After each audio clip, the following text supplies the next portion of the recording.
गेहूं खरीदी केंद्र में बड़ी लापरवाही, खुले में रखे गेहूं भीगा। डिंडोरी में चांदरानी गांव के गेहूं खरीदी केंद्र में बड़ी लापरवाही उजागर हुई है। तस्वीरों में आप देख सकते हैं कि खुले आसमान के नीचे गेहूं से भरे सैकड़ों बोरे यहां बिखरे पड़े हैं। किसानों से समर्थन मूल्य पर खरीदा गया गेहूं बेमौसम हो रही बारिश की वजह से भीग गया है। हैरत की बात यह है कि यहां बारिश से गेहूं की सुरक्षा के कोई पुख्ता इंतजाम नहीं किए गए हैं। आपको बता दें कि बीते 15 मार्च से 5 मई तक यहां लगभग 6,000 क्विंटल गेहूं की खरीदी गई थी, लेकिन अब तक ये गेहूं गोदामों तक नहीं पहुंच पाया है।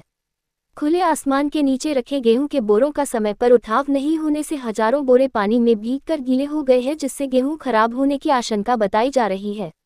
इतना ही नहीं, गाड़ी के इंतजार में हम्माल भी यहां परेशान हैं। हम्माल पेड़ की छांव में दिन काट रहे हैं। ऐसे में आकाशीय बिजली गिरने से कभी भी कोई बड़ा हादसा हो सकता है। कौन सा खरीदी केंद्र है ये? चांदरानी बाजार। कब से कब तक गेहूँ खरीदी होनी थी? ये 5 तक रही है सर। तो ये 6,916 क्विंटल 50 किलो खरीदी हुई है।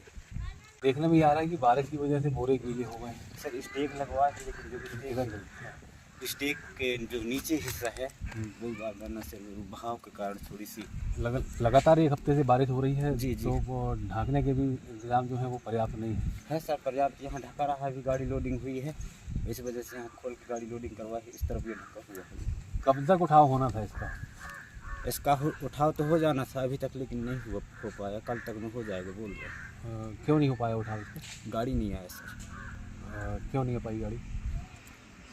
अब डिमांड की है सर, वहाँ लेबर न होने के कारण नहीं हो पाया। ये कहाँ जाएगा ये माल उठ के? निगवानी। परिवहन हम करा रहे हैं, लेकिन डिंडोरी में मुख्य रूप से लेबर की बहुत बड़ी समस्या है। परिवहनकर्ता को लेबर नहीं मिल रहे हैं। हमने समय पर परिवहन का आदेश जारी कर दिया था और उसको परिवहन भी करना था, लेकिन मुख्य रूप से लेबर न मिलने के कारण, इनको भी लेबर न मिलने के कारण ऐसी स्थिति निर्मित हुई कि विलम्ब हुआ है। तो ये बेमौसम बारिश है, मौसम विभाग ने अलर्ट भी जारी किया था। जी हाँ, जी हाँ। फिर भी कोई इंतजाम जारी किया था, लेकिन फिर भी प्रारंभिक तौर पर समिति को ही पूरी व्यवस्था करना चाहिए था पानी से बचाव की। और द्वितीयतः परिवहनकर्ता की भी जिम्मेदारी है कि उसने समय पर नहीं उठाव किया है। तो यदि कोई क्षति होती है तो इन दोनों को ही सम्मिलित रूप से उत्तरदायी माना जाए। इसमें मतलब जांच होगी, कुछ कार्रवाई, कुछ क्या करें? अब जो कुछ गीले बोरे हैं उनको अलग करने के लिए हमने बोल दिया है और उनको सुखाने के बाद ही वो जमा कराने के लिए हम उनसे कह देंगे।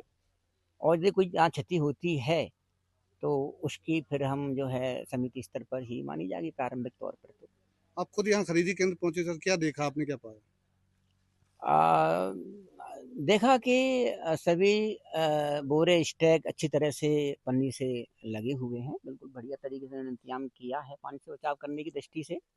लेकिन फिर भी चूंकि पानी तेज था कल या परसों जब भी था, तो उससे थोड़ा बहुत गीला हुआ होगा तो वो सूख जाएगा।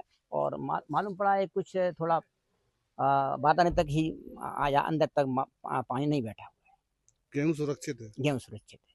गेहूं बिल्कुल जमीन में ही रखा हुआ है सर, थोड़ा सा ऊंचा रखना चाहिए था। हाँ, मैं इनसे इन्होंने नीचे पन्नी बिछा के हालांकि रखा है, क्योंकि ये थोड़ी जगह नीची है, इनको नीचे ऐसे खरीदी नहीं करना चाहिए था, ऊंचाई स्तर पर करना चाहिए।